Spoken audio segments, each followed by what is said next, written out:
नमस्कार प्रिय छात्रों।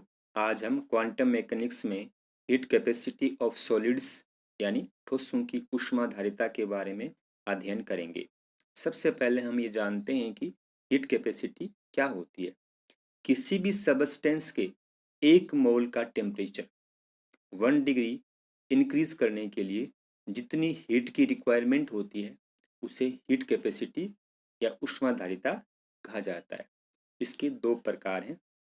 पहला है कांस्टेंट प्रेशर पर हीट कैपेसिटी, जिसको सीपी कहते हैं, और दूसरा प्रकार है कांस्टेंट वॉल्यूम पर हीट कैपेसिटी, जिसको सीवी कहा जाता है।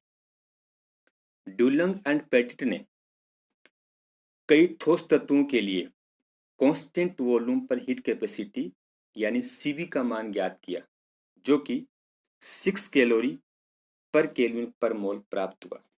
इस मान को क्लासिकल मैकेनिक्स के आधार पर समझाया गया। एक मोनो एटॉमिक सॉलिड के लिए प्रति परमाणु वाइब्रेशन डिग्री ऑफ फ्रीडम 3 होती है, अर्थात प्रत्येक परमाणु 3 दिशाओं में वाइब्रेशन कर सकता है। यदि कुल परमाणु n हो या 1 मोल हो तो 1 मोल के लिए वाइब्रेशन डिग्री ऑफ फ्रीडम कितनी होंगी? 3n होंगी। ऊर्जा के समविभाजन सिद्धांत that is equipartition theory of energy के अनुसार प्रत्येक वाइब्रेशन की ऊर्जा का मान kT होता है। अतः 3n वाइब्रेशंस के लिए कुल ऊर्जा कितनी हो जाएगी? E बराबर 3n kT। ये क्वेश्चन नंबर फर्स्ट हो गई। और चूंकि Avogadro number n, Boltzmann constant k एवं गैस कांस्टेंट r में निम्न संबंध होता है, तो ये मान समीकरण 1 में पुटअप कर दो आप, तो क्या हो जाएगा? E बराबर 3RT। ये क्वेश्चन नंबर 2 प्राप्त हो जाएगी।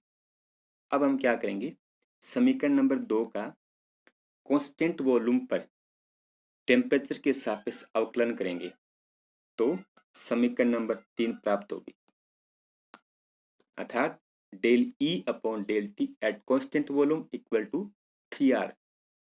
क्योंकि del E upon del T at constant volume क्या होता है? CV होता है। इसका मतलब क्या हो गया? CV इक्वल टू कितना आ गया? 3R आ गया। R का मान कितना होता है? R का मान होता है 1.987 कैलोरी पर केल्विन पर मोल। तो ये मान आप रख दो समीकरण में, तो क्या बन जाएगा? CV इक्वल टू 3 इंटू में 1.987 इक्वल टू 5.961, जो कि लगभग कितना है? 6 कैलोरी पर केल्विन पर मोल के बराबर है। समीकरण 4 पे आप ध्यान दीजिए आप कि समीकरण 4 में CV बराबर 3R है, 3 भी कांस्टेंट है, R भी कांस्टेंट है। इसका मतलब ये हुआ कि जो हीट कैपेसिटी है CV का मान वो टेम्परेचर पर डिपेंड नहीं करता है, और ये डुलोंग पेटिट का नियम है। लेकिन ये नियम असफल रहा है। इसके पीछे कारण क्या है? इसके पीछे कारण ये है कि CV का मान टेम्परेचर पर डिपेंड करता है, अर्थात टेम्परेचर में चेंज होगा तो CV का मान भी चेंज होगा। प्रायोगिक रूप से CV का जो मान प्राप्त हुआ है 6 कैलोरी पर केल्विन पर मोल, ये हाई टेम्परेचर पर प्राप्त हुआ है। प्रायोगिक रूप से जब विभिन्न ठोस तत्वों की हीट कैपेसिटी का मान ज्ञात किया गया तो देखा गया कि हीट कैपेसिटी का मान टेम्परेचर के कम होने पर घटता है, अर्थात टेम्परेचर डिक्रीज होगा वैसे ही CV का मान भी क्या होगा? डिक्रीज होगा।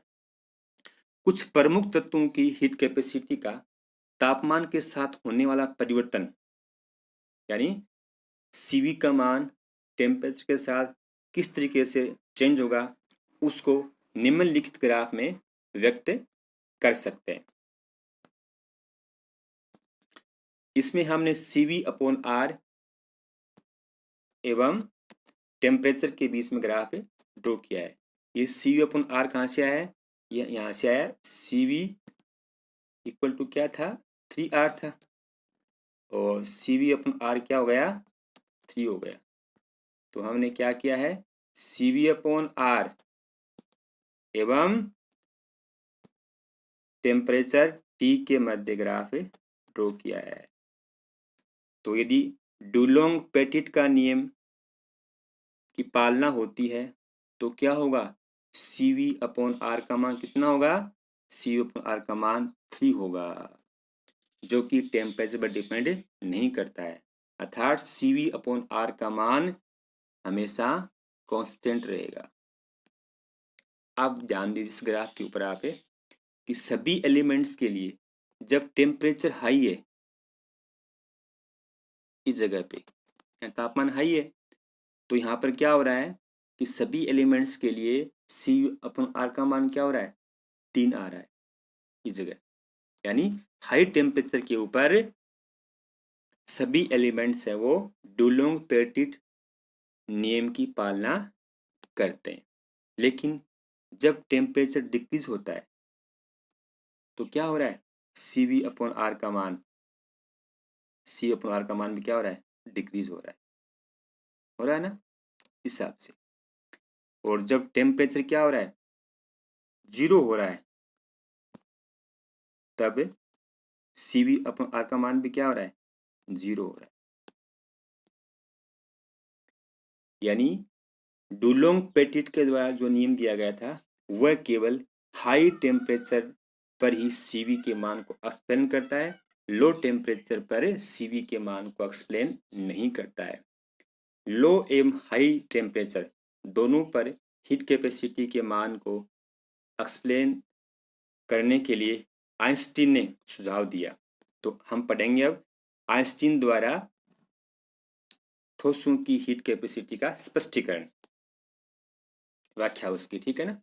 तो आइंस्टीन ने प्लांक के क्वांटम सिद्धांत के आधार पर ठोसों की ऊष्माधारिता का तापमान के साथ होने वाले परिवर्तन को समझाया। किसी ठोस में उपस्थित प्रत्येक परमाणु ऊर्जा ग्रहण करके अपनी इक्विलिब्रियम पोजीशन के सापेक्ष एक निश्चित आवृत्ति न्यू से ऑसिलेशन या वाइब्रेशन करता है। तब प्लांक के अनुसार इस प्रकार के किसी भी ऑसिलेशन की ऊर्जा का मान NH न्यू होता है, जहाँ पर N एक इंटीजर है, इसका मान 1 2 3 है और H यहाँ पर प्लांक कांस्टेंट है। जब ठोस पदार्थ को गर्म किया जाता है तो उसकी वाइब्रेशनल एनर्जी बढ़ती है, लेकिन ये एनर्जी कंटिन्यूस न बढ़कर क्वांटाइज्ड फॉर्म में बढ़ती है। यानी 1H new, 2H new, 3H new इस फॉर्म में बढ़ेगी, 1.5H न्यू, 2.5H न्यू इस फॉर्म में नहीं बढ़ेगी। बोल्ट्जमान एवं क्वांटम प्लांक के क्वांटम सिद्धांत के आधार पर आइंस्टीन ने वन डायमेंशनल ऑसिलेटर की एवरेज एनर्जी E बार को निम्नलिखित समीकरण से व्यक्त किया। समीकरण क्या है वो, E bar equal to H nu upon E की power H nu upon KT minus से 1।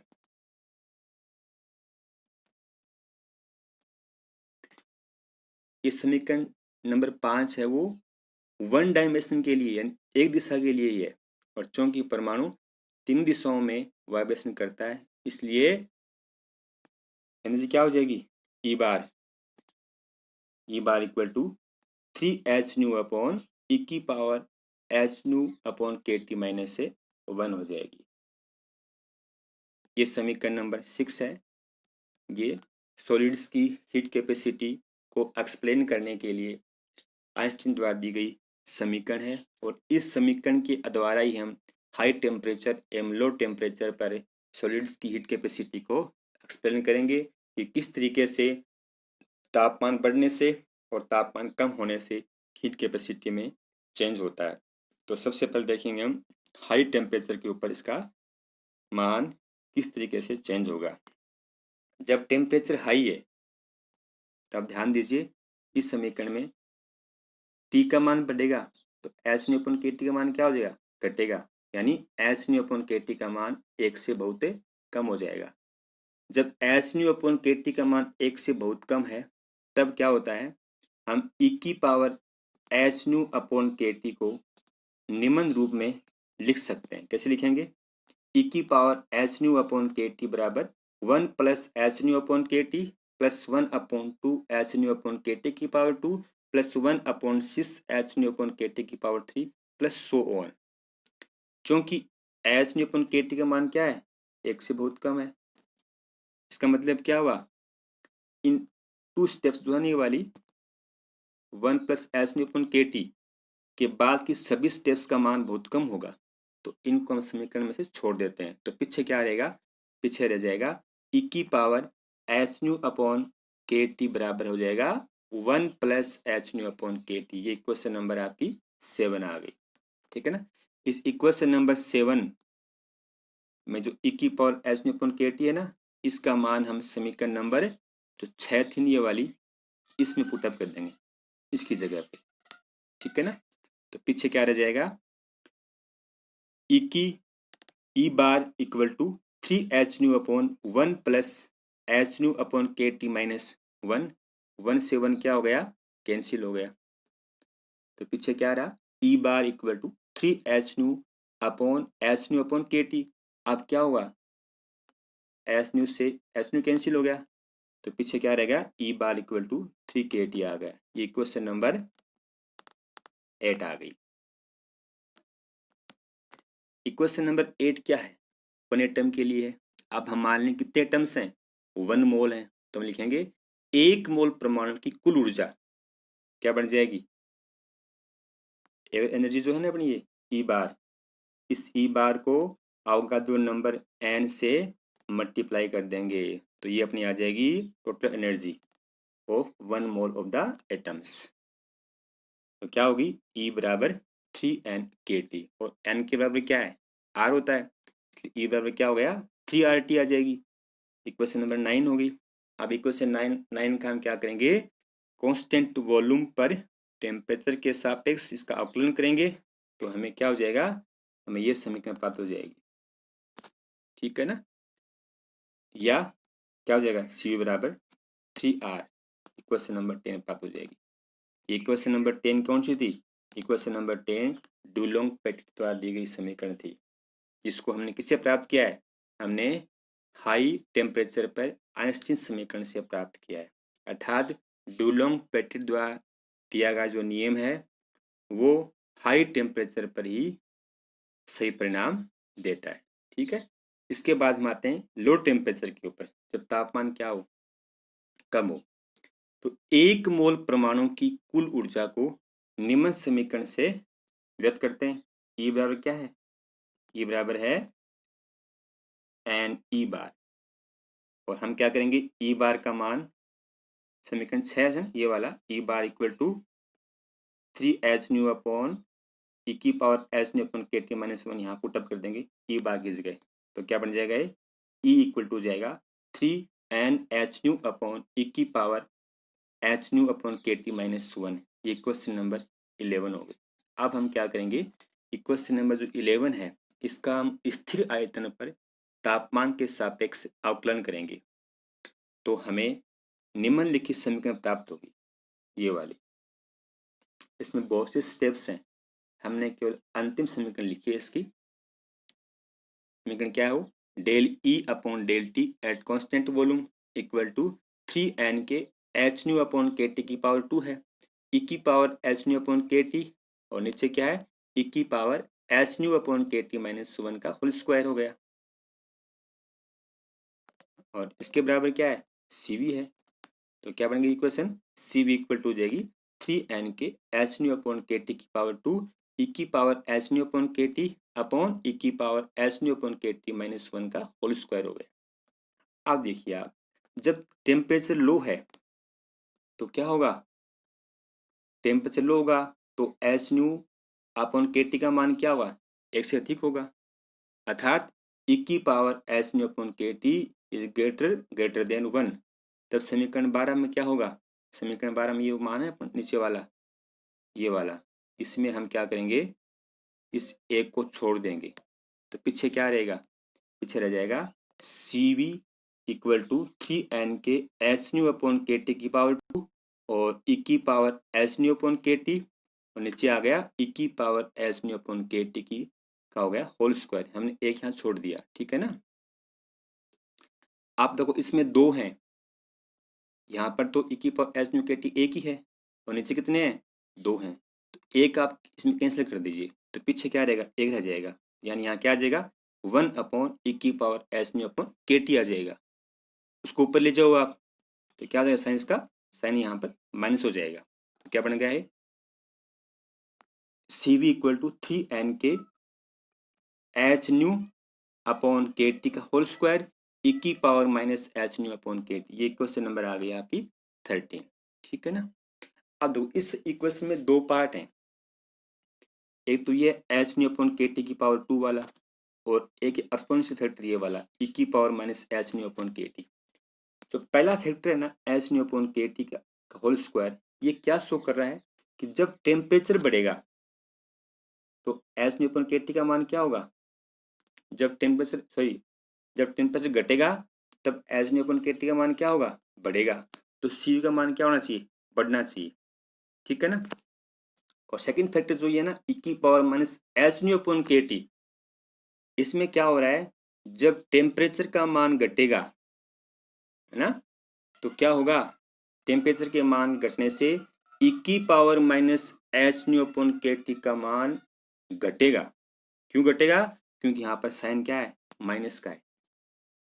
तो जब हम देखते हैं कि एक में वृद्धि हो रही है एक में कमी हो रही है, लेकिन हम जानते हैं कि जो एक्सपोनेंशियल फैक्टर होता है उसमें जो कमी या वृद्धि है वो सिंपल फैक्टर की तुलना में अधिक होती है। इसका तात्पर्य ये हुआ कि एच न्यू अपॉन के टी का होल स्क्वायर में जो वृद्धि हो रही है उसकी तुलना में एक्सपोनेंशियल फैक्टर ई की power minus h nu upon के टी के मान में तीव्रता से कमी आती है, अर्थात टी का मान कम होगा वैसे ही सीवी का मान भी कम होगा, जो कि हम इस ग्राफ में देख सकते हैं। इस ग्राफ में देखो टी कम हो रहा है यहाँ पर, तो क्या हो रहा है, सीवी का मान घट ही रहा है। तो यानी आइंस्टीन ने कम तापमान पर भी सीवी अपॉन आर के मान को एक्सप्लेन कर दिया। Thank you.